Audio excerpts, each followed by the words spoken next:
lifts in a multi-storied apartment, or firefighting equipment in multiplexes, large or small, and to tunnel boring equipments for building metros and high-altitude roads. I also propose a scheme for container manufacturing to create a globally competitive container manufacturing ecosystem with a budgetary allocation of 10,000 crores over a 5-year period. For the labor-intensive textile sector, I propose an integrated program with 5 subparts. 1. The National Fiber Scheme for Self-Reliance in Natural Fibers, such as silk, wool, and jute, man-made fibers, and new age fibers. Textile expansion and employment scheme to modernize traditional clusters with capital support for machinery, technology upgradation, and common testing and certification centers. 3. The National Handloom and Handicraft Program to integrate and strengthen existing schemes and ensure targeted support for weavers and artisans. Tex Eco Initiative to promote globally competitive and sustainable textiles and apparels.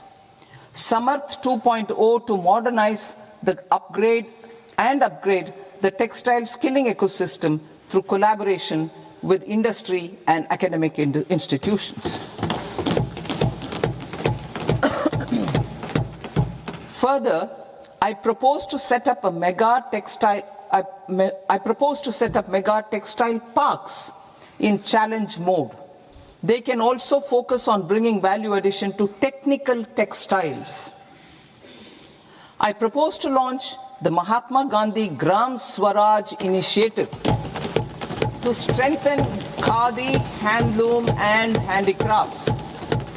This will help in global market linkage and branding. It will streamline and support training, skilling, quality of process, and production. This will benefit our weavers, village industries, one district, one product ODOP initiative, and also our rural youth. India has the potential to emerge as a global hub for high quality, affordable sports goods. I propose a dedicated initiative for sports goods that will promote manufacturing, research, and innovation in equipment design as well as material sciences. Rejuvenation of legacy industrial clusters. I propose to introduce a scheme to revive 200 legacy industrial clusters to improve their cost competitiveness and efficiency through infrastructure and technology upgradation. Creating champion SMEs and supporting micro enterprises. Recognizing MSMEs as a vital engine of growth, I propose a 3-pronged approach to help them grow as champions. Equity support. I propose to introduce a dedicated 10,000 crores SME growth fund to create future champions, incentivizing enterprises based on select criteria. I also propose to top up the Self-Reliant India Fund set up in 2021 with 2,000 crores to continue support to micro enterprises and maintain their access to risk capital. Liquidity support. With TREDS, more than 7 lakh crore has been made available to MSMEs. To leverage its full potential, I propose 4 measures. 1. Mandate TREDS as the transaction settlement platform for all purchases from MSMEs by CPSEs, serving as a benchmark for other corporates. 2. Introduce a credit guarantee support mechanism through CGT MSE for invoice discounting on TREDS platform. 3. link GEM with threads for sharing information with financiers about government purchases from MSMEs, encouraging cheaper and quicker financing. 4. Introduce threads receivables as asset-backed securities, helping develop a secondary market, enhancing liquidity and settlement of transactions. Professional support. Government will facilitate professional institutions such as the ICAI, ICSI, ICMAI to design short-term modular courses and practical tools to develop a cadre of corporate mitras, especially in Tier 2 and Tier 3 towns. These accredited para-professionals will help MSMEs meet compliance requirements at affordable costs. Infrastructure. During this past decade, our government has undertaken several initiatives for large-scale enhancement of public infrastructure, including through new financing instruments such as Infrastructure Investment Trust (InvITs) and Real Estate Investment Trust (REITs), and institutions like NIIF and NABFID. We shall continue to focus on developing infrastructure in cities with over 5 lakh population, that is Tier 2, Tier 3 cities, which have expanded to become growth centers. Public capital expenditure has increased manifold from 2 lakh crore in 2014-15 to an allocation of 11.2 lakh crore in BE 25-26. In this coming year, that is financial year 2026-27, I propose to increase it to 12.2 lakh crores to continue the momentum. To strengthen the confidence of private developers regarding risks during infrastructure development and construction phase, I propose to set up an infrastructure risk guarantee fund to provide prudentially calibrated partial credit guarantee to lenders. Over the years, REITs have emerged as a successful instrument for asset monetization. I propose to accelerate recycling of significant real estate assets of the CPSEs through the setting up of dedicated REITs. To promote environmentally sustainable movement of cargo, I propose to 1. Establish new dedicated freight corridors connecting Dankuni in the east to Surat in the west. Operationalize 20 new national waterways over the next 5 years, starting with National Waterways 5 in Orissa to connect mineral-rich areas of Talcher and Angul and industrial centers like Kalinga Nagar to the ports of Paradeep and Dhamra. Training institutes will be set up as regional centers of excellence for development of required manpower for these waterways. This will benefit youth in the entire stretch of the waterways to train and acquire skills. Further, a ship repair ecosystem catering to inland waterways will also be set up at Varanasi and Patna. And C. Launch a coastal cargo promotion scheme for incentivizing a modal shift from rail to road to increase the share of inland waterways and coastal shipping from 6% to 12% by 2047. To enhance last mile and remote connectivity and promote tourism, I propose to give incentives to indigenize manufacturing of seaplanes. A seaplane VGF scheme will be also introduced to provide support for operations. Carbon capture, utilization and storage. Aligning with the roadmap launched in December 2025, the carbon capture utilization and storage technologies at scale will achieve higher readiness and in end-use application across 5 industrial sectors, including power, steel, cement, refineries, and chemicals. An outlay of 20,000 crore is proposed over the next 5 years for this purpose. City economic regions. Cities are India's engines of growth, innovation, and opportunities. We shall now focus on Tier 2, Tier 3 cities, and even temple towns, which need modern infrastructure and basic amenities. This budget aims to further amplify the potential of cities to deliver the economic power of agglomerations by mapping city economic regions based on their specific growth drivers. An allocation of 5,000 crore per CER over 5 years is proposed for implementing their plans through a challenge mode with a reform-cum-result-based financing mechanism. In order to promote environmentally sustainable passenger systems, we will develop 7 high-speed rail corridors between cities as growth connectors, namely Mumbai to Pune, Pune to Hyderabad, Hyderabad to Bengaluru, Hyderabad to Chennai, Chennai to Bengaluru, Delhi to Varanasi, Varanasi to Siliguri.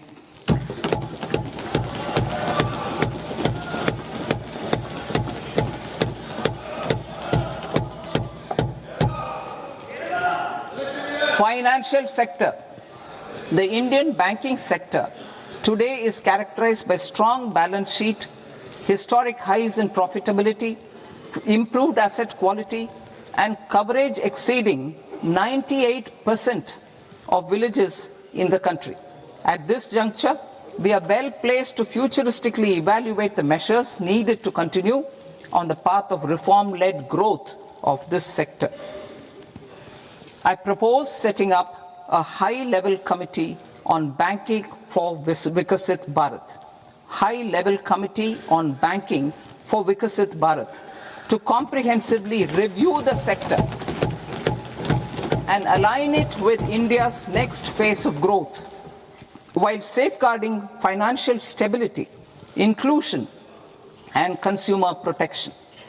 The vision for NBFCs for Vikasit Bharat has been outlined with clear targets for credit disbursement and technology adoption in order to achieve scale and improve efficiency in the public sector NBFCs.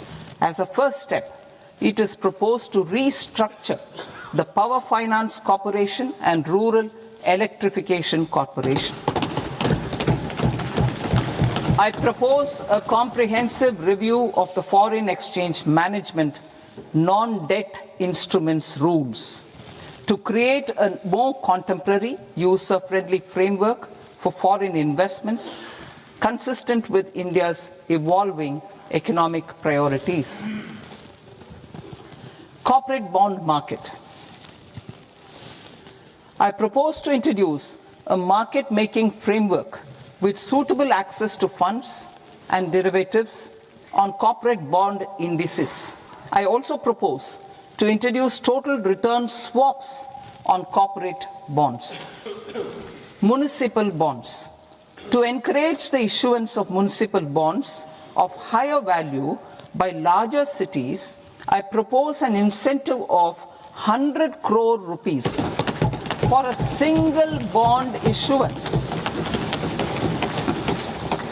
100 crore rupees for a single bond issuance of more than 1,000 crore. The current scheme under Amrit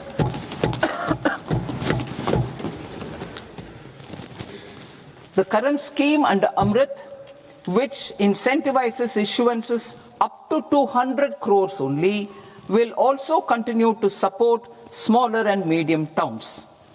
That will also continue to support the smaller and medium towns. Ease of doing business. Individual persons resident outside India PROI, will be permitted to invest in equity instruments of listed Indian companies through the Portfolio Investment Scheme.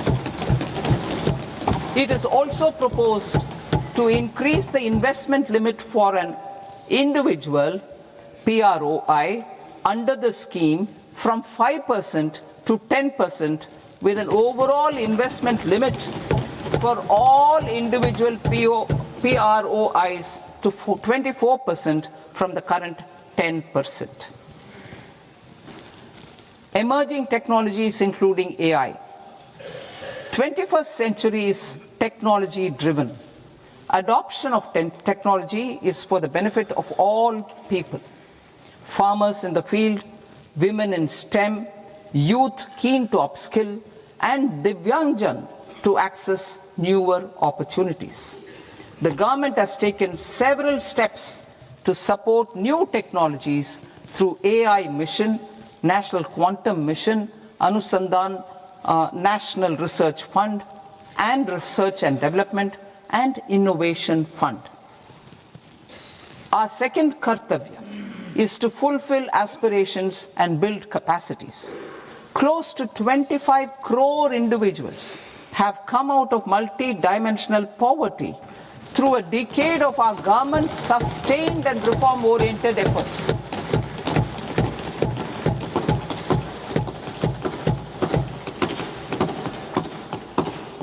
Our government has therefore decided to place a renewed emphasis on the service sector to provide a pathway to fulfilling aspirations of a youthful India with the following measures.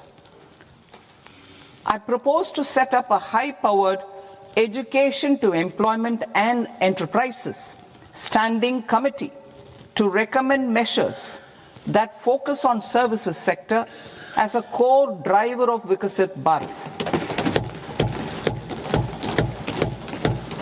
This will make us a global leader in services with a 10% global share by 2047. The committee will prioritize areas to optimize the potential for growth, employment, and exports. They will also assess the impact of emerging technologies, including AI, on jobs and skill requirements and propose measures thereof. To create a range of skilled career pathways, a new range of skilled career pathways for our youth, I propose interventions in the following sectors. Health. Existing institutions for allied health professionals will be upgraded and new AHP institutions established in private and government sectors. This will cover 10 selected disciplines, including optometry, radiology, anesthesia, OT technology, applied psychology and behavioral health, and add 1 lakh AHPs over the next 5 years. A strong care system covering geriatric and allied care services will be built. A variety of NSQF aligned programs will be developed to train multi-skilled caregivers, combining core care and allied skills such as wellness, yoga, and operation of medical assistive devices. In the coming year, 1.5 lakh caregivers will be trained.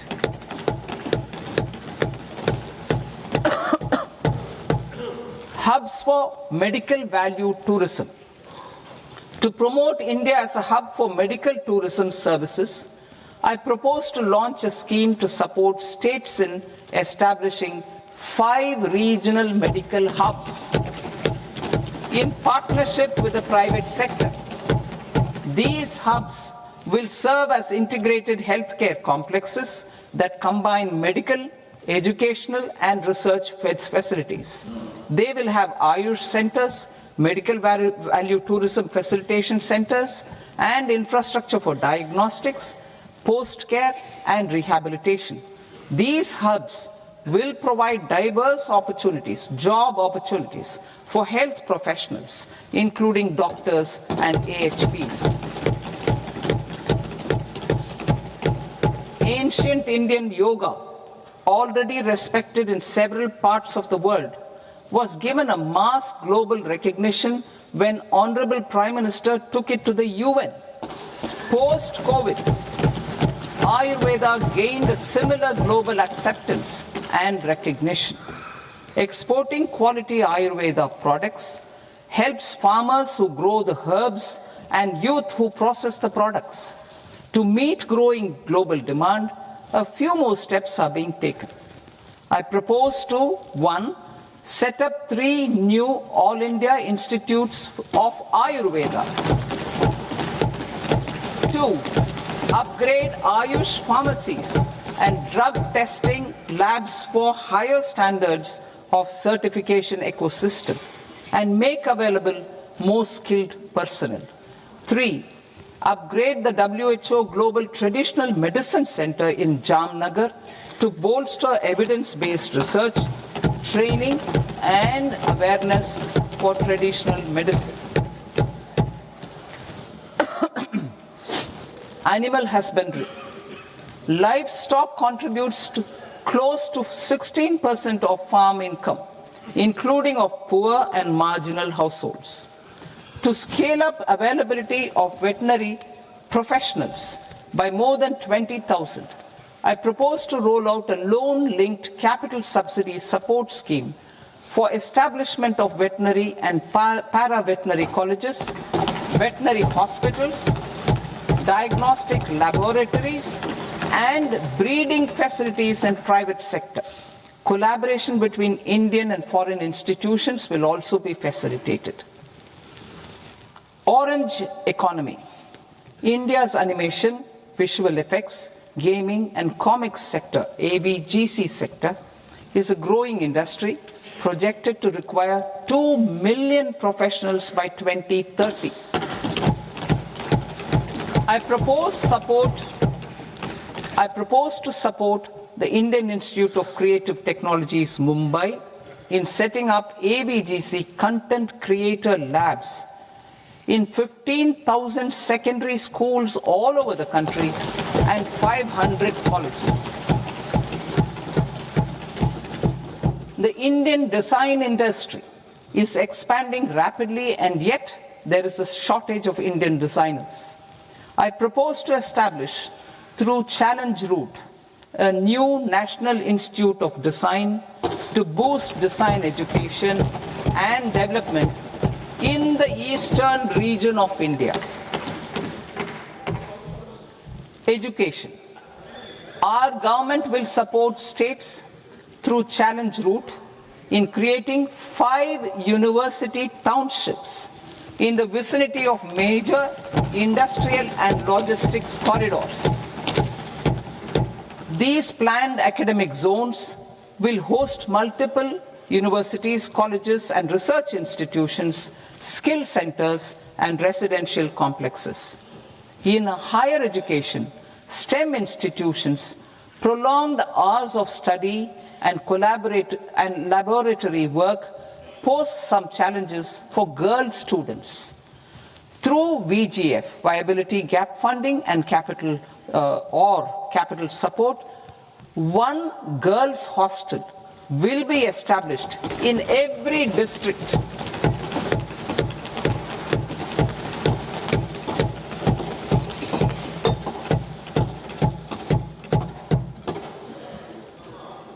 To promote astrophysics and astronomy via immersive experiences, 4 telescope infrastructure facilities will be set up or upgraded. The National Large Solar Telescope, the National Large Optical Infrared Telescope, the Himalayan Chandra Telescope, and the Cosmos 2 Planetarium. Tourism. The tourism sector has the potential to play a large role in the employment generation, forex earnings, and expanding the local economy. I propose to set up a National Institute of Hospitality by upgrading the existing National Council for Hotel Management and Catering Technology. It will function as a bridge between academia, industry, and government. I also propose a pilot scheme for upskilling 10,000 guides in 20 iconic tourist sites through a standardized, high-quality, 12-week training course in hybrid mode in collaboration with the Indian Institute of Management. A national destination digital knowledge grid will be established to digitally document all places of significance, cultural, spiritual, and heritage. This initiative will create a new ecosystem of jobs for local researchers, historians, content creators, and technology partners. India has the potential and opportunity to offer world-class trekking and hiking experience. We will develop ecologically sustainable mountain trails in Himachal Pradesh, Uttarakhand, and Jammu Kashmir. Also in Araku Valley in the Eastern Ghats and Podigai Malai in the Western Ghats. Turtle trails along key nesting sites in the coastal areas of Odisha, Karnataka, and Kerala. And 3 bird watching trails along the Pulikat Lake in Andhra Pradesh, Tamil Nadu. It's on the border. Under the visionary leadership of Honorable Prime Minister, we established the International Big Cat Alliance in 2024. This year, India is hosting the first ever Global Big Cat Summit, where heads of governments and ministers from 95 range countries will deliberate on collective strategies for conservation. Heritage and culture tourism. I propose to develop 15 archaeological sites, including Lothal, Dolavira, Rakhi Gadi, Adichanallur, Saranath, Hastinapur, and Leh Palace into vibrant experiential cultural destinations. Excavated landscapes will be open to the public through curated walkways. Immersive storytelling skills and technologies will be introduced to help conservation labs, interpretation centers, and guides. The sports sector provides multiple means of employment, skilling, and job opportunities. Taking forward the systematic nurturing of sports talent which is set in motion through the Khelo India program earlier, I propose to launch a Khelo India mission to transform the sports sector over the next decade. The mission will facilitate an integrated talent development pathway supported by training centers which are foundational, intermediate, and elite levels. B, systematic development of coaches and support staff. C, integration of sports science and technology. D, competitions and leagues to promote sports culture and provide platforms. And E, development of sports infrastructure for training and competition. Our third Kartavya aligns with our vision of Sabka Saath, Sabka Vikas towards Vikasit Bharat. This requires targeted efforts for 1, increasing farmer incomes through productivity enhancement and entrepreneurship, with special attention to small and marginal farmers. B, empowering Divyangjan through access to livelihood opportunities, training, and high-quality assistive devices. C, empowering the vulnerable to access mental health and trauma care. D, focus on the Purvodaya states and the Northeast region to accelerate development and employment opportunities. Fisheries. We will undertake initiatives for integrated development of 500 reservoirs and Amrit Sarovars. 2. Strengthen the fisheries value chain in coastal areas and enable market linkages involving startups and women-led groups together with fish farmer producer organizations. Animal husbandry. To provide quality employment opportunities in rural and peri-urban areas, we will support the animal husbandry sector in entrepreneurship development through A credit-linked subsidy program, B, scaling up and modernization of livestock enterprises, C, enhanced creation of livestock, dairy and poultry, enhanced creation of livestock, dairy and poultry focused integrated value chains, and D, encourage creation of livestock farmer producer organizations. High value agriculture. To diversify farm outputs, increase productivity, enhance farmers' incomes, and create new employment opportunities, we will support high value crops such as coconut, sandalwood, cocoa, cashew in the coastal areas, agar trees in northeast, and nuts such as almonds, walnuts, and pine nuts in our hilly regions. All of them will be supported. India is the world's largest producer of coconuts. About 30 million people, including nearly 10 million farmers, depend on coconuts for their livelihood. To further enhance competitiveness in coconut production, I propose a coconut promotion scheme to increase production and enhance productivity through various interventions, including replacing and non-productive trees with new saplings or plants or varieties in major coconut growing states.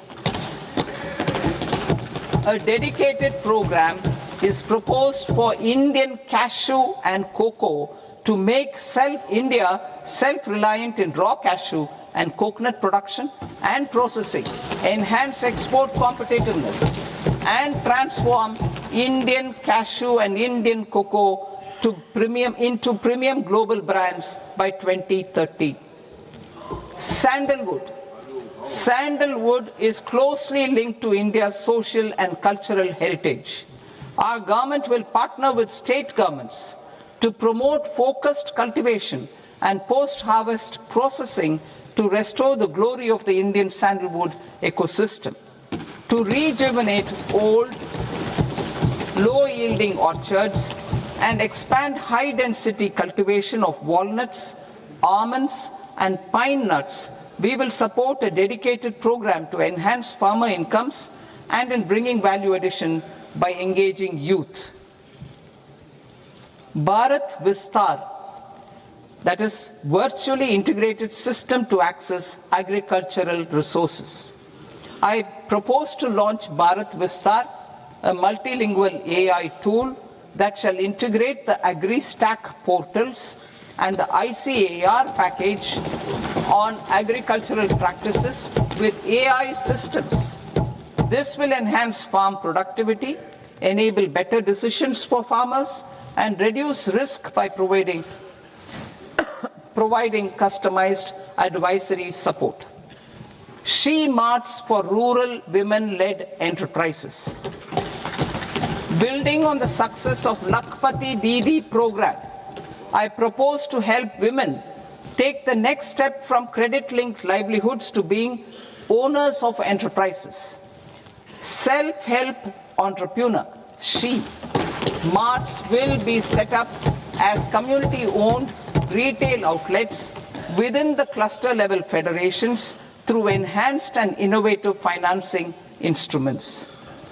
Empowering Divyangjan. Divyangjan Kaushal Yojana.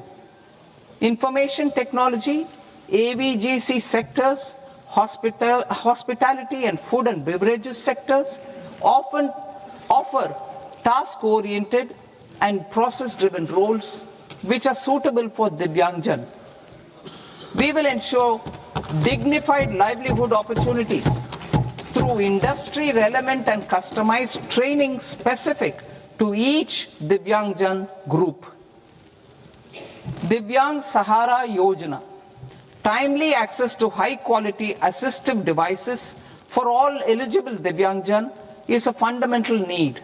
I propose to 1. Support the Artificial Limbs Manufacturing Corporation of India, Alimco, to set up and to scale up production of assistive devices, invest in R&D and AI integration, strengthen PM Divyasha Kendras, and support setting up of assistive technology marts as modern retail style centers where Divyangjan and senior citizens can see, try and purchase assistive products.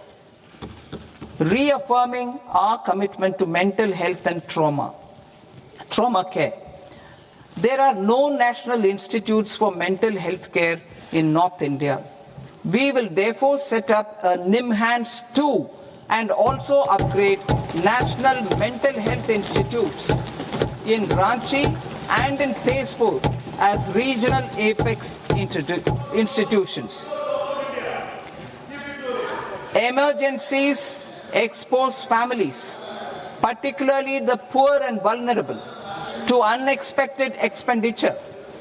We will strengthen and increase these capacities by 50% in district hospitals by establishing emergency and trauma care centers. Focus on Purvodaya states and northeastern regions. Purvodaya, I propose the development of an integrated East Coast industrial corridor with a well-connected node at Durgapur, creation of 5 tourism destinations in 5 Purvodaya states, and the provision of 4,000 e-buses. Buddhist sites in northeastern region.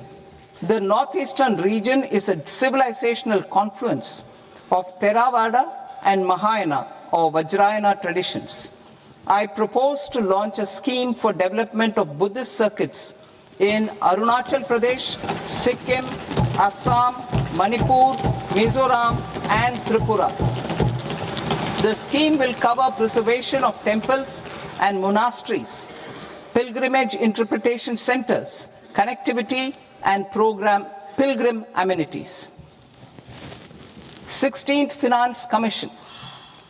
On 17th November 2025, the 16th Finance Commission submitted its report to the President. As mandated under Article 281 of the Constitution, the government is to lay the report along with the explanatory memorandum on the action taken report on the recommendations of the Commission in Parliament, which, Sir, Honourable Speaker, you've allowed me to do at the commencement of this session. The government has accepted the recommendation of the Commission to retain the vertical share of devolution at 41%. As recommended by the Commission, I have provided 1.4 lakh crores of rupees to the states for the year 2026-2027 as Finance Commission grants. These include rural and urban local body and disaster management grants. Fiscal consolidation. Government has been delivering on our fiscal commitments consistently without compromising on social needs. To strive towards accepted standards of fiscal management in Budget 25-26, I had indicated that the central government would target reaching a debt to GDP ratio of 50 plus or minus 1% by 2030-31. In line with this, the debt to GDP ratio is estimated to be 55.6% of GDP in BE 26-27, compared to 56.1% of GDP in RE 25-26. A declining debt to GDP ratio will gradually free up resources for priority sector lending and expenditure by reducing the outgo on interest payments. One of the main operational instruments for debt targeting is the fiscal deficit. I am happy to inform this august House that I fulfilled my commitment made in 2021-2022 to reduce fiscal deficit below 4.5% of GDP by 25-26. In RE 25-26, the fiscal deficit has been estimated at par with BE of 2025-26 at 4.4% of GDP. In line with the new fiscal prudence path of debt consolidation, the fiscal deficit in BE 26-27 is estimated to be 4.3% of the GDP.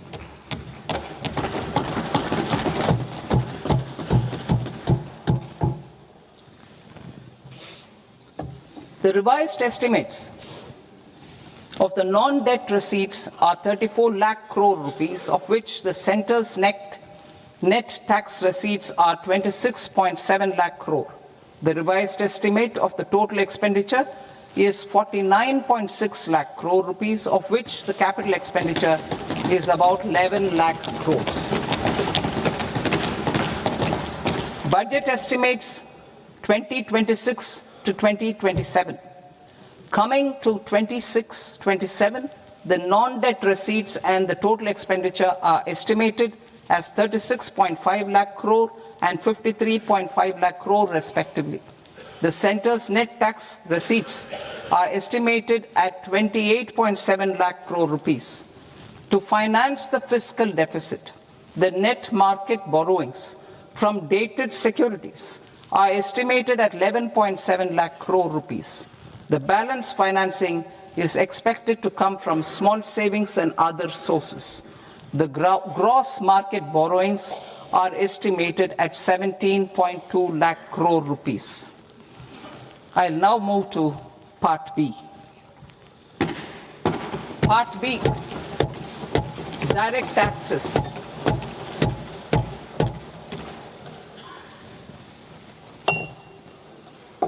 Honorable Speaker, sir, I now present my proposals on direct taxes. New Income Tax Act. In July 2024, I announced a comprehensive review of the Income Tax Act 1961. This was completed in a record time, and the Income Tax Act 2025 will come into effect from 1st April 2026. The simplified income tax rules and forms will be notified shortly, giving adequate time to taxpayers to acquaint themselves with its requirements. The forms have been redesigned such that ordinary citizens can comply without difficulty. Ease of living. I propose that any interest awarded by the Motor Accident Claims Tribunal to a natural person will be exempt from income tax, and any TDS on this account will be done away with. I propose to reduce TCS rate on the sale of overseas tour program package from the current 5% and 20% to 2% without any stipulation of amount. I propose to reduce TCS rate for pursuing education and for medical purposes under the Liberalized Remittance Scheme, popularly known as LRS, from 5% to 2%. Supply of manpower services is proposed to be specifically brought within the ambit of payment to contractors for the purpose of TDS to avoid ambiguity. Thus, TDS on these services will be at the rate of either 1% or 2% only. I propose a scheme for small taxpayers, wherein a rule-based automated process will enable obtaining a lower or nil deduction certificate instead of filing an application with the assessing officer. For the ease of taxpayer holding securities in multiple companies, I propose to enable depositories to accept Form 15G or Form 15H from the investor and provide it directly to various relevant companies. I propose to extend time available for revising returns from 31st December to up to 31st March with the payment of a nominal fee. I also propose to stagger the timeline for filing of tax returns. Individuals with ITR 1 and ITR 2 returns will continue to file till 31st July, and non-audit business cases or trusts are proposed to be allowed time till 31st August.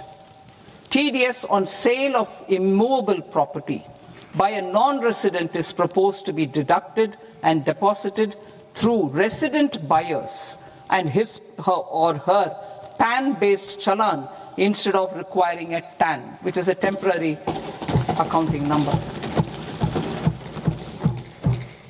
To address practical issues of small taxpayers like students, young professionals, tech employees, relocated NRIs, and such others, I propose to introduce a one-time 6-month foreign asset disclosure scheme for these taxpayers to disclose income or assets below a certain size.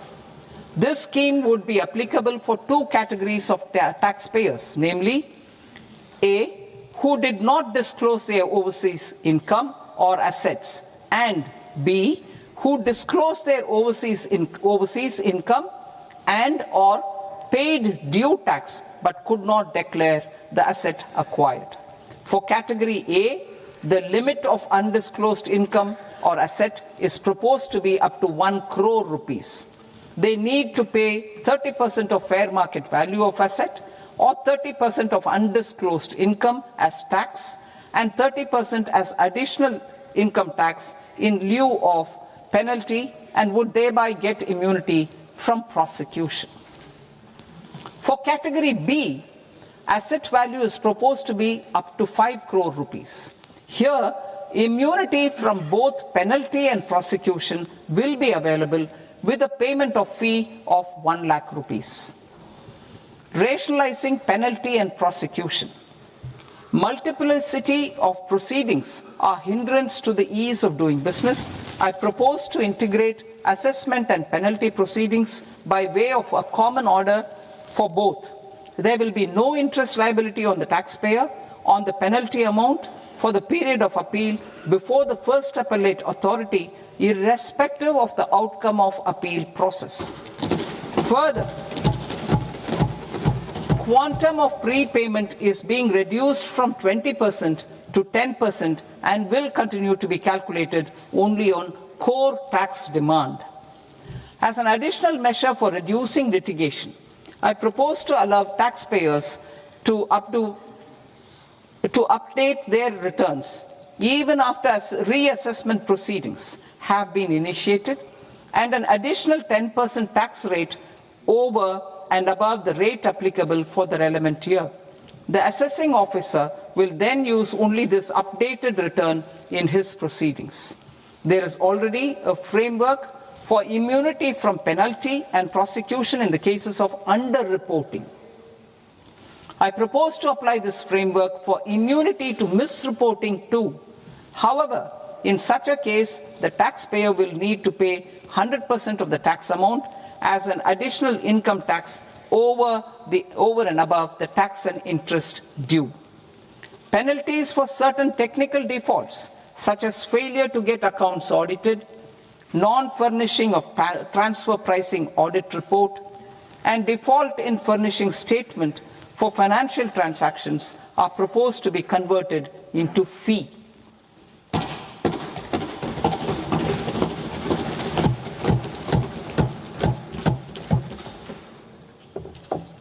I propose to rationalize prosecution framework under Income Tax Act while maintaining a careful balance for deterrence in some serious offence.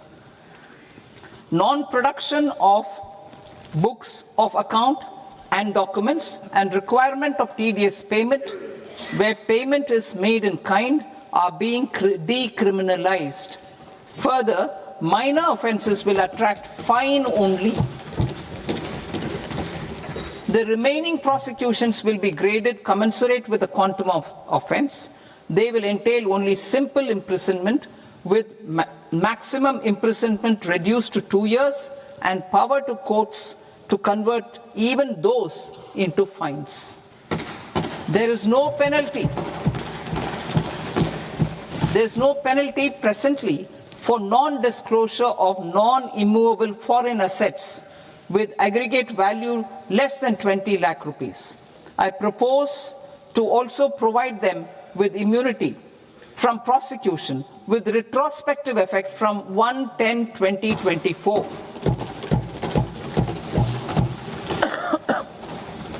Cooperatives. Deduction is already allowed to a primary cooperative society engaged in supplying milk, oilseeds, fruits or vegetables raised or grown by its members.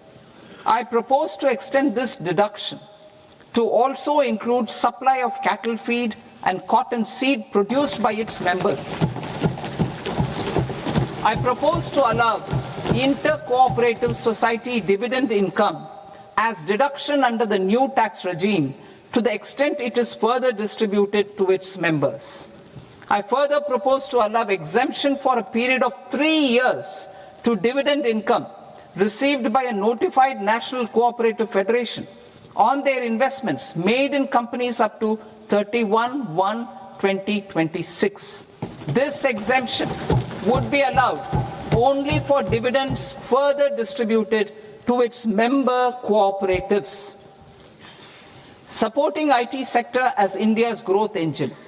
India is a global leader in software development services, IT-enabled services, knowledge process outsourcing services, and contract R&D services relating to software development.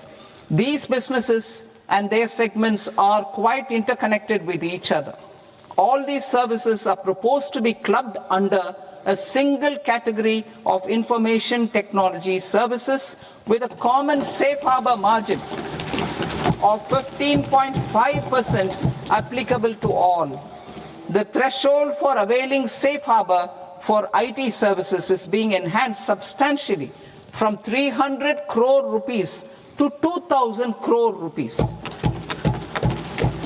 Safe harbor for IT services shall be approved by an automated rule-driven process without any need for tax officer to examine and accept the application. Once applied by an IT services company, the same safe harbor can be continued for a period of 5 years at a stretch at its choice. For IT services companies who want to conclude advanced pricing agreement, APA, I propose to fast-track unilateral APA process for IT services and endeavor to conclude it within a period of 2 years. The period of 2 years can be extended by a further period of 6 months on taxpayers' request.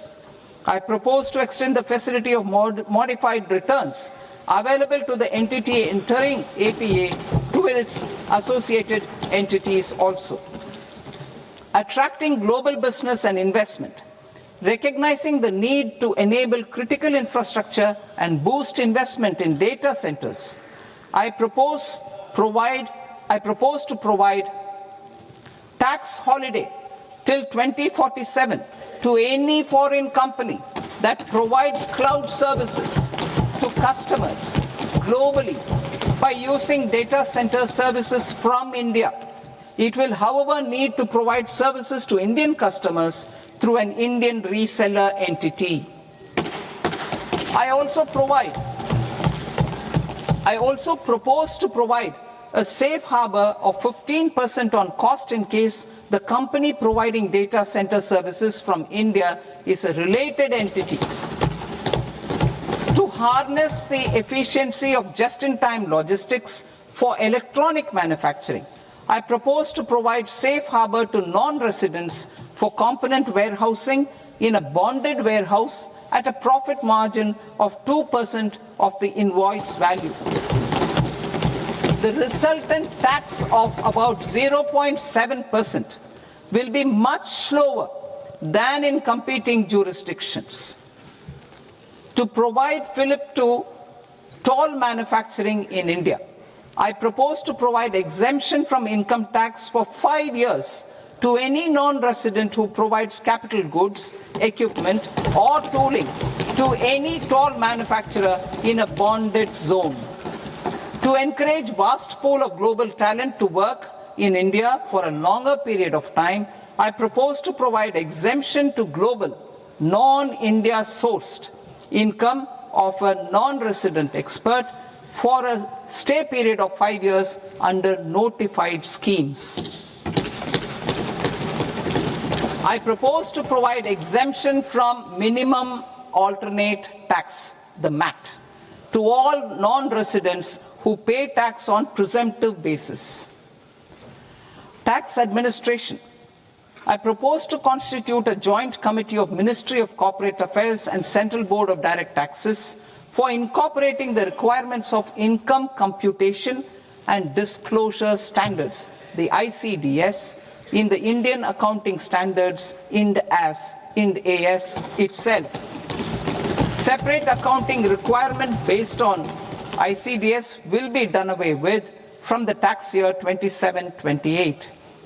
To support Prime Minister Modi's vision of homegrown accounting and advisory firms to become global leaders, I propose to rationalize the definition of accountant for the purposes of safe harbor rules.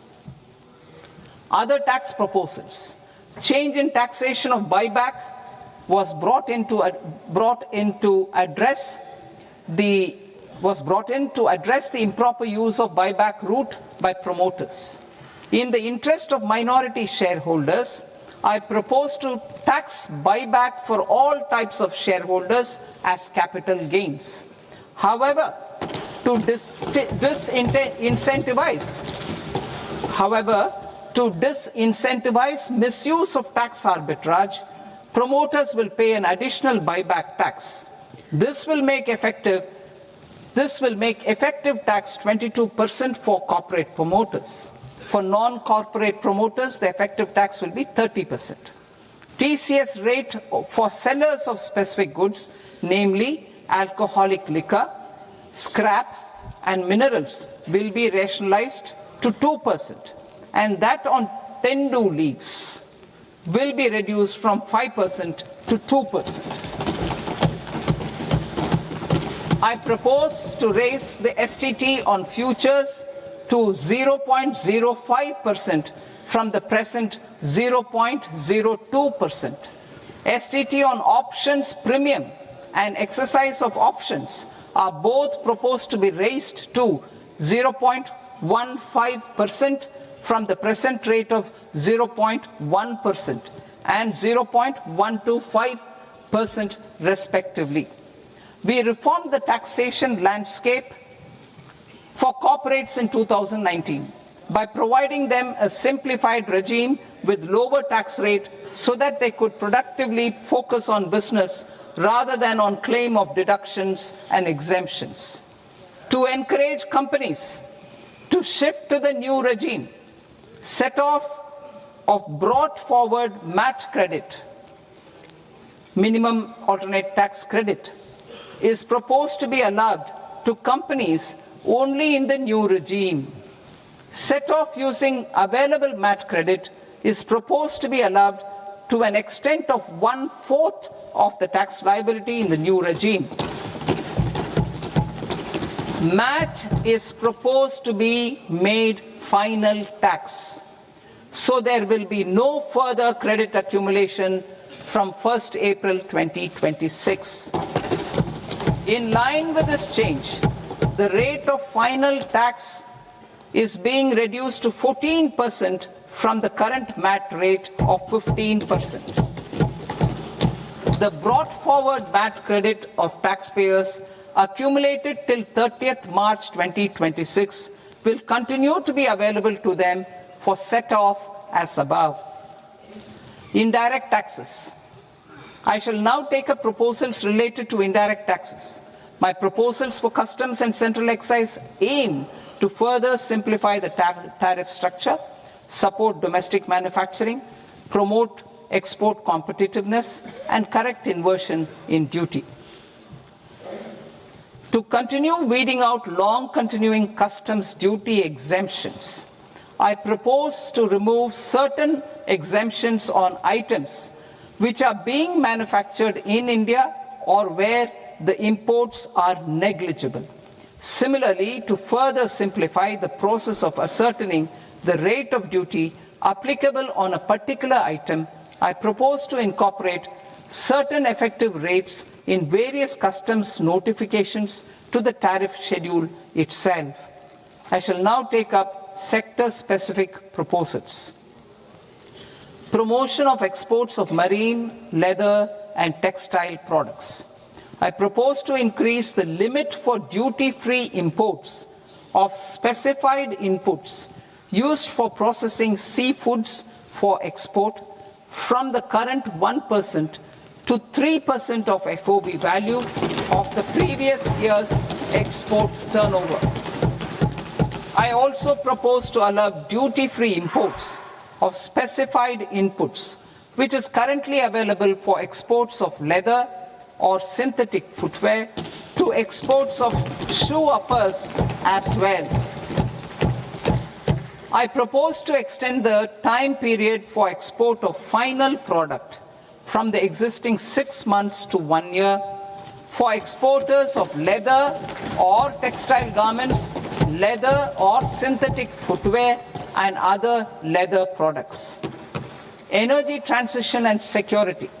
I propose to extend the basic customs duty exemption given to capital goods used for manufacturing lithium-ion cells for batteries to those used for manufacturing lithium-ion cells for battery energy storage systems also. I propose to exempt basic customs duty on import of sodium antimonate for use in manufacture of solar glass. Nuclear power. I propose to extend the existing basic customs duty exemption on imports of goods required for nuclear power projects till the year 2035 and expand it for all nuclear plants irrespective of their capacity. Critical minerals. It is proposed to provide basic customs duty exemption to the import of capital goods required for the processing of critical minerals in India.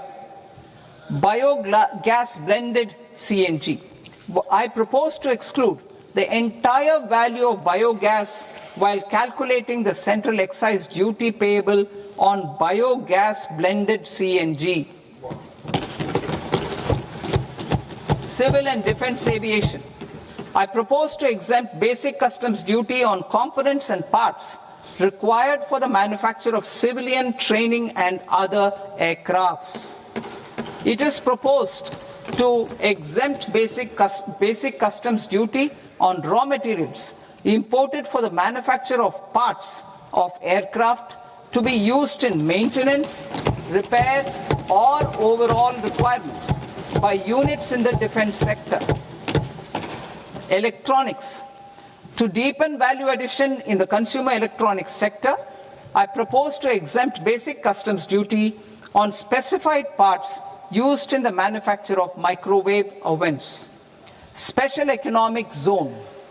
To address the concerns arising about utilization of capacity by manufacturing units in the special economic zones due to global trade disruptions, I propose as a special one-time measure to facilitate sales by eligible manufacturing units in SEZs to the domestic tariff area at concessional rates of duty. The quantity of such sales will be limited to a prescribed proportion of their exports. Necessary regulatory changes will be undertaken to operationalize the measures while ensuring level playing field for the units working in the DTA. Ease of living. To rationalize the customs duty structure for goods imported for personal use, I propose to reduce the tariff rate on all dutiable goods imported for personal use from 20% to 10%. To provide relief to patients, particularly those suffering from cancer, I propose to exempt basic customs duty on 17 drugs or medicines. I propose also to add 7 more rare diseases for the purposes of exempting import duties on personal imports of drugs, medicines, and food for special medical purposes used in their treatment. Customs process. India's role and share in the global trade is poised for a major leap in line with our ambition and journey towards Vikasit Bharat. In this regard, I propose many measures for custom processes to have minimal intervention for smoother and faster movement of goods and greater certainty to the trade. Trust-based systems. I propose to enhance duty deferral period for Tier 2 and Tier 3 authorized economic operators, known as AEOs, from 15 days to 30 days. I propose to provide eligible manufacturer importers the same duty deferral facility. This should encourage them to get themselves accredited as a full-fledged Tier 3 AEO in due course. To provide greater certainty and for better business planning, I propose to extend validity period of advance ruling binding on customs from the present 3 years to 5 years. In the spirit of the whole of government approach,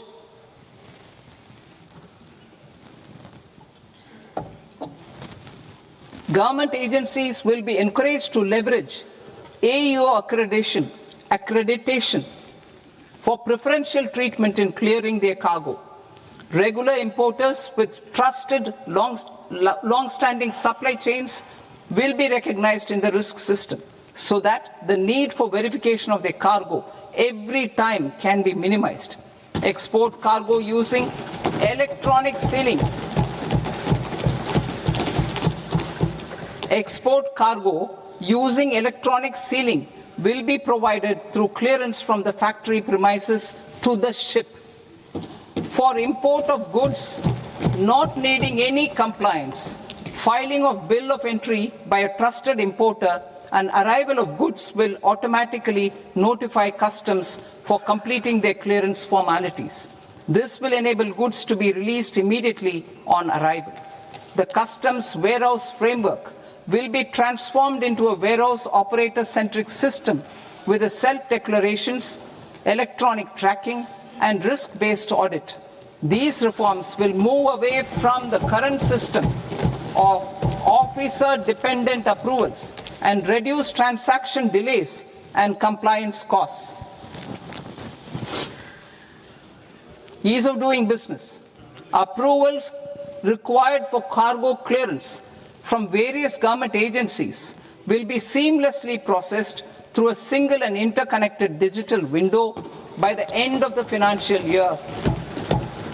Processes involved in clearance of food, drugs, plant, and animal and wildlife products, accounting for about 70% of interdicted cargo, will be operationalized on this system by April 2026 itself. For goods not having any compliance requirement, clearance will be done by customs immediately after online registration is completed by the importer, subject to the payment of duty. Customs integrated system will be rolled out in 2 years as a single integrated and scalable platform for all customs processes. Utilization of non-intrusive scanning with advanced imaging and AI technology for risk assessment will be expanded in a phased manner with the objective to scan every container across all the major ports. New export opportunities to support Indian fishermen to fully harness the economic value of marine resources beyond our territorial waters, the following measures will be taken. A. Fish catch by an Indian fishing vessel in exclusive economic zone or on the high seas will be made free of duty. Landing of such fish on foreign port will be treated as export of goods. Safeguards will be put in place to prevent misuse during fish catch, transit, or transshipment. To support aspirations of India's small businesses, artisans, and startups to access global markets through e-commerce, I am pleased to announce complete removal of the current value cap of 10 lakh rupees per consignment on courier exports. In addition, handling of rejected and returned consignments will be improved with effective use of technology for identifying such consignments. I propose to revise provisions governing baggage clearance during international travel to address genuine concerns of passengers. The revised rules will enhance duty-free allowances in line with the present-day travel realities and provide clarity in temporary carriage of goods brought in or taken out. There are honest taxpayers who are willing to settle disputes by paying all their dues, but they get deterred due to negative connotation associated with penalty. They will now be able to close cases by paying an additional amount in lieu of penalty. Honorable Speaker, sir, with this, I commend the budget to this august House. Jai Hind.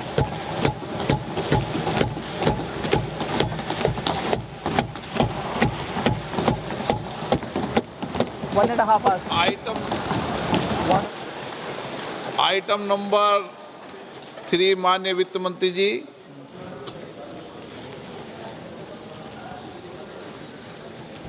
Item number 2, sir. 3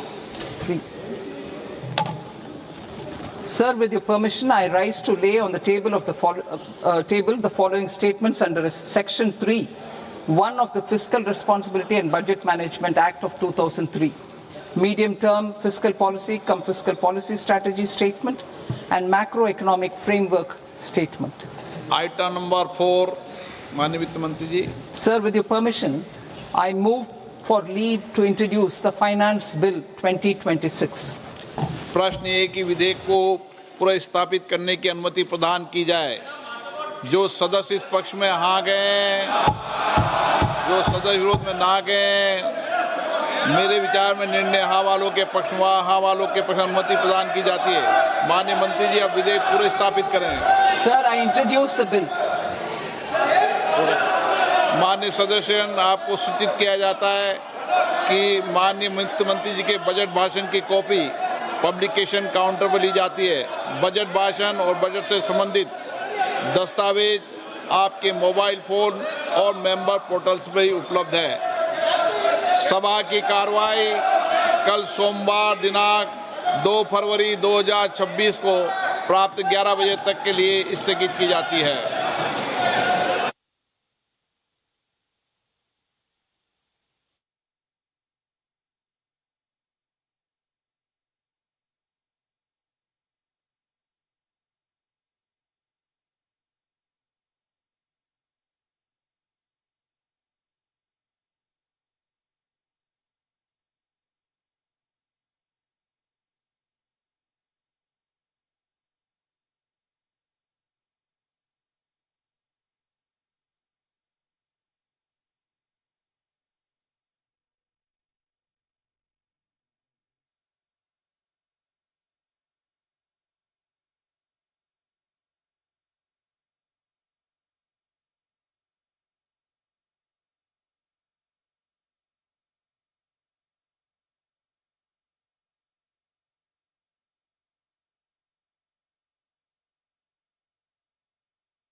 Namaskar viewers, hello and welcome to this continuing coverage of the Union Budget 2026-27. I'm Tina Jha, with me is my colleague Manoj Verma.